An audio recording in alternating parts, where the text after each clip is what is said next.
வணக்கம். இன்னைக்கு கீதா சமையலறையில் நம்ம பார்க்க போகிறது சீஸ் பாஸ்தா எப்படி பண்ணலான்னு தான். ஸோ சீஸ் பாஸ்தா பண்ணுறதுக்கு பாஸ்தாவை முதல்ல நம்ம நல்லா வேக வச்சு எடுத்துக்க போகிறோம். ஸோ அதுக்காக தான் நான் தண்ணியை பாயில் பண்ணுறதுக்காக வச்சுருக்கேன். ஸோ இதில் லைட்டாக கொதி வரும். ஸோ இப்போ பார்த்தீங்கன்னா தெரியும், லைட்டாக கொதி வந்துடுச்சு. ஸோ இந்த டைமில் நம்ம 1 ஸ்பூன் ஆயில் இதில் ஆட் பண்ணிக்கோங்க.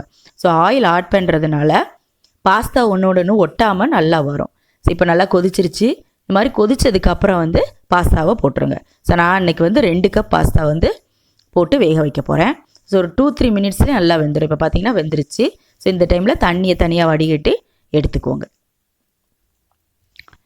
ஸோ அடுத்து கடாயில் 1 டம்ளர் பால் ஊற்றிக்கோங்க. பால் நல்லா கொதிக்கணும். ஸோ கொதித்ததுக்கு அப்புறமா நம்ம வேக வச்சுருக்க அந்த பாஸ்தாவை இதில் ஆட் பண்ணிடுங்க.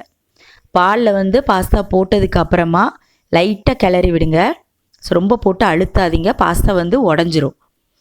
ஸோ லைட்டாக கிளறி விட்டுருங்க.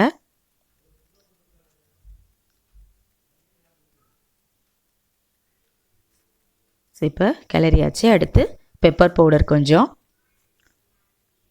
உப்பு தேவையான அளவு,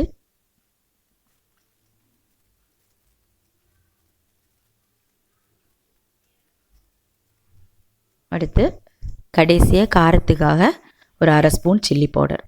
ஸோ பெப்பர் பவுடரும் சில்லி பவுடரும் காரத்துக்காக நம்ம சேர்க்குறோம். ஸோ இது 3 போட்டதுக்கப்புறமா லைட்டாக கிளறி விடுங்க. ஸோ பால் நல்லா ட்ரை ஆகணும். அது வரைக்கும் வச்சுட்டு இப்போ பார்த்திங்கன்னா ட்ரை ஆயிடுச்சு. இப்போ ஸ்டவ் ஆஃப் பண்ணிடுங்க. ஆஃப் பண்ணதுக்கப்புறமா துருவின சீஸை இதில் போடுங்க. ஸோ ஆஃப் பண்ணதுக்கப்புறமா போட்டால் தான் நம்மளுக்கு கரெக்டாக வரும். ஸோ இந்த சூட்லேயே சீஸ் வெந்தால் போதும். இப்போயுமே மெதுவாக கிளறி விடுங்க, ரொம்ப போட்டு அழுத்த வேண்டாம். ஸோ இந்த மாதிரி லைட்டாக கிளறிட்டீங்க அப்படின்னா சீஸ் எல்லாம் மெல்ட் ஆகி வந்துடும்.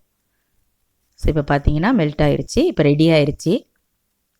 ஸோ ஒரு ஈஸியான ஒரு ஸ்நாக் ரெசிபி, குழந்தைங்களுக்கெல்லாம் ரொம்ப பிடிக்கும். ஸோ கண்டிப்பாக ட்ரை பண்ணி பாருங்கள்.